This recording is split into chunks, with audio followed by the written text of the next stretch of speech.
Hey, what's going on, everyone? How you guys doing? Welcome to $3 Theater. My name is Matt Jarbo, and today I'm going to be talking about why I feel that Masters of the Universe Revelations is actually a good show.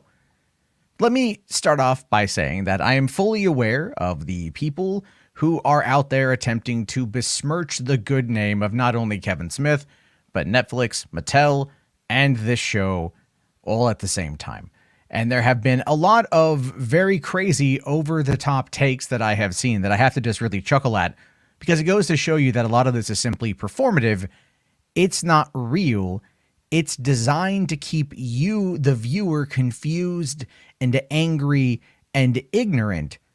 And of course, it's working because so many people out there think that this show is just woke or it's SJW garbage when it's actually anything but. Let me start off by saying, while Teela is a character who is heavily featured in this show, she is not ultimately the main character. She is taking on that position quite literally for like only a couple of the 5 episodes, where it's really just only one episode is really about her, by the way. And everything else is about getting the team back together in order to save Eternia. Now, of course, there's going to be spoilers. By now, I'm pretty sure you are probably already aware of all of them if you followed Twitter, if you have watched other videos, if you've seen some people hold coping live streams titled Group Therapy. You probably know the kind of people that are mad at this show, but you also probably know a fair amount of the spoilers. So let's just start off by saying, this is a continuation of the original series, the one that ran from 1983 to 1985. When Kevin Smith was approached about pursuing this project back in 2019, he at first was not wanting to hear about it. He did not want to adapt it for a new generation. He did not want to reboot He-Man.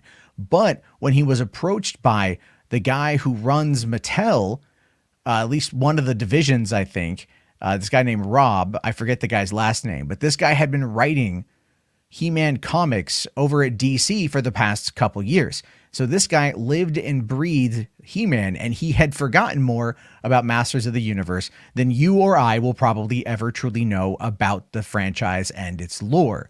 And these are the people that went to Kevin Smith because they wanted his take on it and they wanted to work with him. And when they pitched the concept, he agreed and off they went.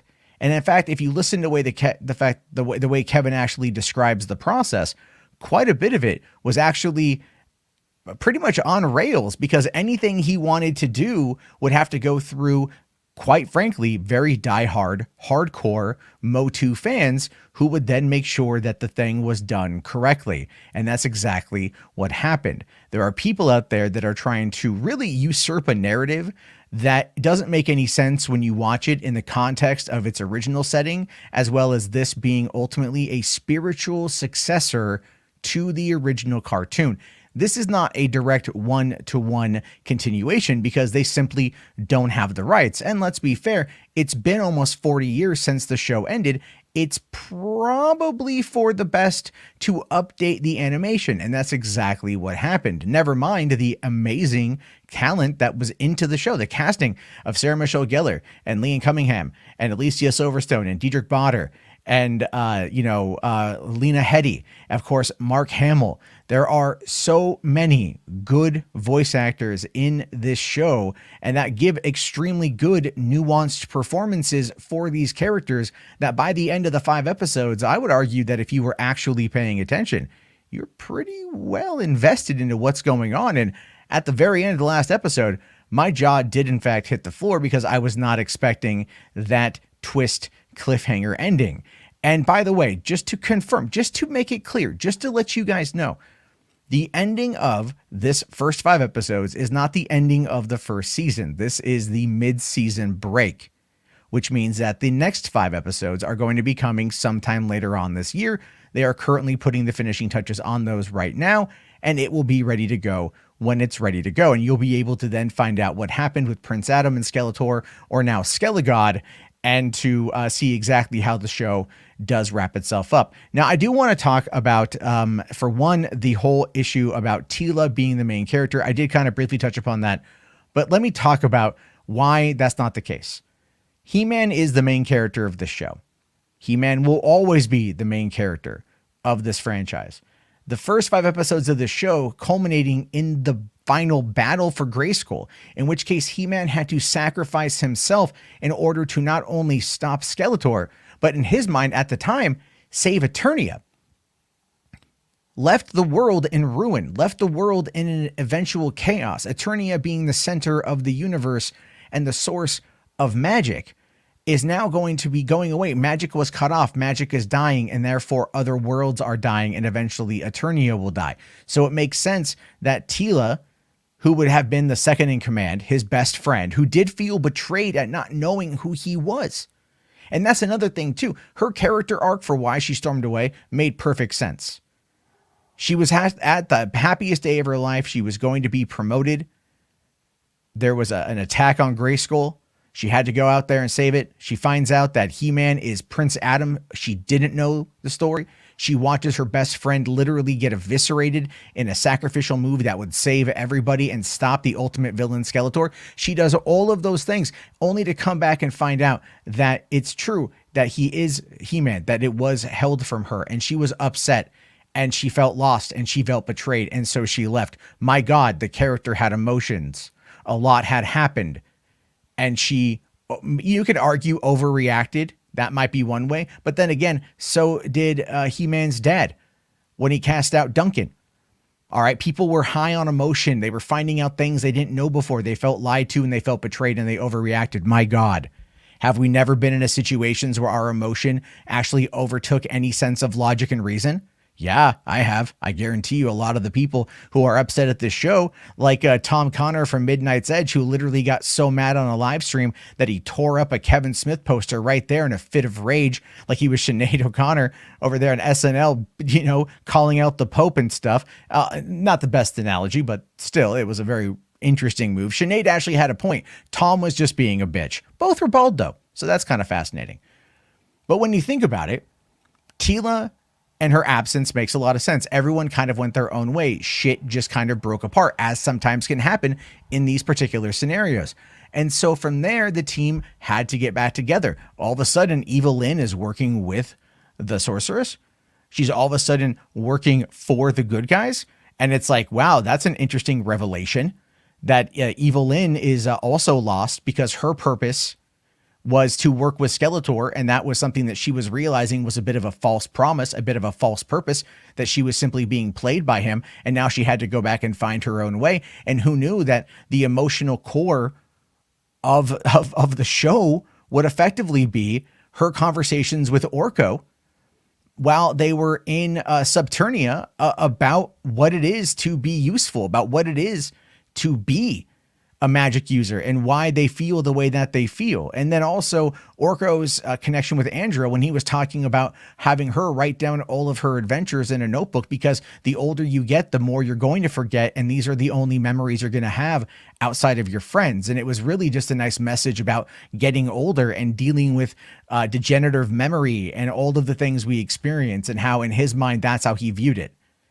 And again, even going back into Orko's conversation when he was with Evil-Lyn in Subternia, they were talking about, you know, he was like, I'm just useless. I'm just a fool. I'm always just the one who screws everything up, because he didn't believe in himself at all. He didn't believe in anything that he could do.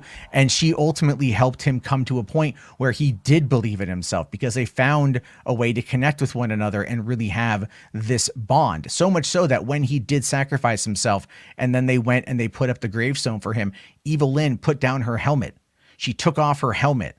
And she now was, you know, that was almost like her transformation. His sacrifice showed her the way to being a hero. There are elements of the show that are really wonderfully written and wonderfully put out there, because it shows you that these characters can grow, they can feel, they adapt, and in some cases they die. Teela is the emotional core of a lot of these episodes, because she is the point of view from these episodes, our point of view from a character perspective, but it's still all about He-Man. He-Man is the driving force behind every single thing that happens in the show. He-Man sacrifices himself to stop Skeletor. He-Man needs to be resurrected and needs to be saved in order to reunite the sword, in order to then take over the power of Grayskull to then return magic to Eternia and therefore save the universe as they know it. He-Man is why everyone is doing what they're doing, which is why they were surprised when they basically get to the afterlife and they find out that he's still alive, or at least he's there in that form. But the other interesting thing too was that all the other heroes that were there, especially, people like Hero, they called him Flea Man, because when they are there in the afterlife, effectively heaven, paradise, whatever you want to refer to it as, they can choose whatever avatar they want, and many of them choose their power avatar, but he chose his human avatar, showing that it was never about the power that comes with the sword. It never comes with being He-Man. It's always about who Adam is on the inside. And that is, again, a very interesting character development, because we never got a lot of that, I feel, with the original shows. Now, granted, I saw them when I was very young. I need to go back and revisit them. Maybe there is a bit more nuance there, but here in these 5 episodes, they captured a lot of emotion, and they did it in a way that was very compelling for what effectively is just a 2-hour and 20-minute movie, with a cliffhanger leading into the finale, at least of this season. Kevin Smith today on his Fat Man Beyond stream did effectively confirm that more is coming, although he couldn't quite go into what detail. But he basically, in my interpretation of it, was more seasons are coming past this. They are just wanting to establish the continuation of this final battle to end this final battle and then to set up whatever comes next, because obviously that is something that they are interested in. Mattel is very interested in wanting to sell toys, and Mattel does want to make this as good as it can be for the fans. And that, again, is one of the things that when you think about the way Kevin was outlining the pilot episode, outlining the full season, bringing in the writers, and then showing those to the people, to the executives who are, again, diehard Motu fans, they were the ones that were course correcting and making sure that everything was on par. This is something that not only did it pull from the comics, it pulled from the mini comics, it pulled, or I should say the cartoons, the toy line stuff. There's a Fisto reference in this thing. There's even a Fisto joke in this thing. There is a lot in this show that really does expand upon what Masters of the Universe is and allow the adults who grew up watching the show to get closure for what they didn't get back in 1985 when the show ended. And that is something that I find to be very fascinating and very interesting. I look at it like it is a solid continuation in the form of a spiritual sequel. Some of the dialogue maybe wasn't the greatest. Some of the animation maybe wasn't the greatest. But at the end of those 5 episodes, I found myself very compelled by what I saw. I found myself very much liking what I saw. And when I see some of the reaction from some of these people, especially the over-the-top Karen-esque SJW whiny, shut it down, cancel it all brigade that they've turned themselves into, it really does make you question if they have actually even bothered to watch the show. A lot of these people are the kind of people that claim to cancel Netflix during the whole Cuties debacle last year, but magically they've all got their hands on watching it. It just goes to show you that it's all performative. None of it is real. None of it should be taken seriously. If you are interested in seeing this show, if you haven't already spoiled it for yourself, go and watch it, but watch it with a clear head and opened eyes, and look at character motivations and actually listen to the dialogue, listen to the interpersonal conversations between the characters, because they do talk about a lot of what's going on, and they do talk about their feelings and their emotions and how they've experienced life in this world. And that is something that comes with good storytelling and good character development. And then again, this is only the first 5 episodes of a 10-episode season. We are going to get more. So treating like it like it's the worst possible thing on the planet is not only ignorant, it's just being obtrusive. And that's, of course, what I expect out of a lot of these people. It's either willful ignorance, or, they're just being, it's all performative, folks. It's all performative. But as always, I want to hear your thoughts. I want to hear your interpretations on this. Let me know down in the comment section. You know what? I'm going to enjoy all the downvotes from people who don't actually listen to what I have to say, but that's all right. If you guys made it here, type in Power Sword into the comment box so I know it. I'll talk to you all later. Have yourself a great day.